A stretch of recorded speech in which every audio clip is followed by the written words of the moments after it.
Hello and welcome guys to the day one of learning trading in 30 days. So today our topic is order blocks. So what is order block? Order block is nothing but a supply zone and a demand zone. Okay, demand zone को हम बोलते हैं bullish order block and supply zone को हम बोलते हैं bearish order block. Order blocks के होते हैं दो criterias. Whenever there is an up trend, जब market higher high higher low higher high higher low बना रहा है, और every time market is breaking the structure, मतलब पिछला वाला हाई वो ब्रेक कर रहा है, जैसे कि लेफ्ट हैंड साइड में मैंने वो मार्क किया है, पिछला स्ट्रक्चर वो ब्रेक कर रहा है, नया हाई फॉर्म कर रहा है. ओके, जब पिछला स्ट्रक्चर उसने ब्रेक किया, ब्रेक करने के पहले अगर उसने इम्बैलेंस छोड़ा है, और इम्बैलेंस छोड़ने के पहले जो भी अपना बेरिश कैंडल है, that will be our order block. Same goes with the bearish market, lower low lower high form कर रहा है, जब भी वो ब्रेक ऑफ स्ट्रक्चर कर रहा है, ब्रेक ऑफ स्ट्रक्चर करने के पहले अगर उसने इम्बैलेंस छोड़ा है, वो इम्बैलेंस स्टार्ट होने के पहले जो भी अपना अप कैंडल है, that is our supply zone which we called a bearish order block. Simple से क्राइटेरिया है दोनों के.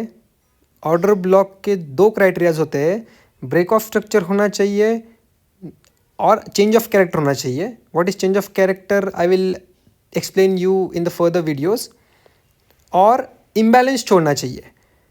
इम्बैलेंस मतलब क्या है कि वहाँ से ह्यूज बाइंग आई है इन अ बुलिश मार्केट और ह्यूज सेलिंग आई है in the bearish market.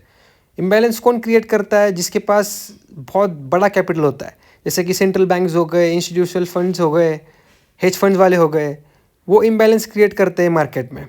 Okay, तो एक कॉमन सेंस की चीज़ है, अगर एक प्राइस पॉइंट पे एक सेंट्रल बैंक वाला बाय कर रहा है, it is leaving a huge imbalance, breaking the structure above, तो वो वापस प्राइस को वो प्राइस मोमेंट के नीचे आने क्यों देगा? लॉजिक है उसमें. तो इसलिए उसको एक डिमांड जोन बोलते हैं कि उसके नीचे मार्केट आने नहीं वाला है.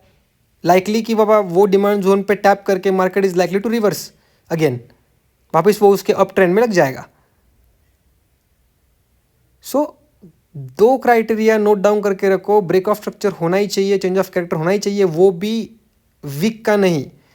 बॉडी क्लोज होनी चाहिए स्विंग हाई के ऊपर या स्विंग लो के नीचे, बॉडी ही क्लोज होनी चाहिए. और इम्बैलेंस जहाँ से क्रिएट हुआ है उसके पहले एक ग्रीन कैंडल रहेगा बेरिश मार्केट में और एक रेड कैंडल रहेगा बुलिश मार्केट में, तो वो अपने demand zone and supply zone है. So you have to mark that. मैं अभी चार्ट पे बताऊंगा कि how to identify a order block और एंट्री कैसे लेना है वहाँ से. ओके, सो ये दो चीज़ें नोट डाउन कर लेना जो मैंने बताई, it is very important. So let's move. Chart पे दिखाता हूँ मैं अभी.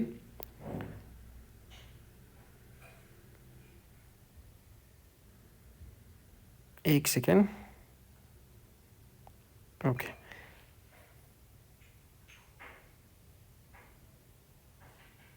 सो अगर आप देख पा रहे हो चार्ट को अच्छे से, एक्सटर्नल मूवमेंट क्या चल रहा है? अपना बुलिश चल रहा है, तो ऑब्वियसली अपन बाइंग की साइड लेंगे, will only trade in buying. So check करना वहाँ पे एक एक्सटर्नल इसमें बुलिश ट्रेंड है, इंटरनल में बेरिश ट्रेंड है. उसमें उसने एक स्विंग हाई फॉर्म किया है, स्विंग हाई फॉर्म किया है उसने. वो swing high with imbalance break हुआ है. If you can check on right side, I have mark that, वो भी बॉडी का. ओके, तो अपना क्राइटेरिया क्या है बुलिश ऑर्डर ब्लॉक का? ब्रेक ऑफ स्ट्रक्चर होना चाहिए, इम्बैलेंस होना चाहिए, और last bearish candle to up move is our order block. So if you check properly, break of structure हुआ है, हुआ है. इम्बैलेंस छोड़ा है मार्केट ने, यस इम्बैलेंस छोड़ा है. मार्केट ने क्या किया? पूरा इम्बैलेंस फिल किया. इम्बैलेंस फिल करने के बाद मार्केट ने अपने ऑर्डर ब्लॉक पे टैप किया एंड मार्केट वापस अप ट्रेंड में स्टार्ट हो गया. So you can see there कि वापस ऑर्डर ब्लॉक पे टच करने के बाद एक ह्यूज कैंडल आई.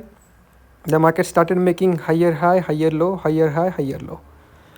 सो बेसिकली ये सब चीज़ें you just have to note it down everything what I taught today, and see you guys tomorrow in the vlog.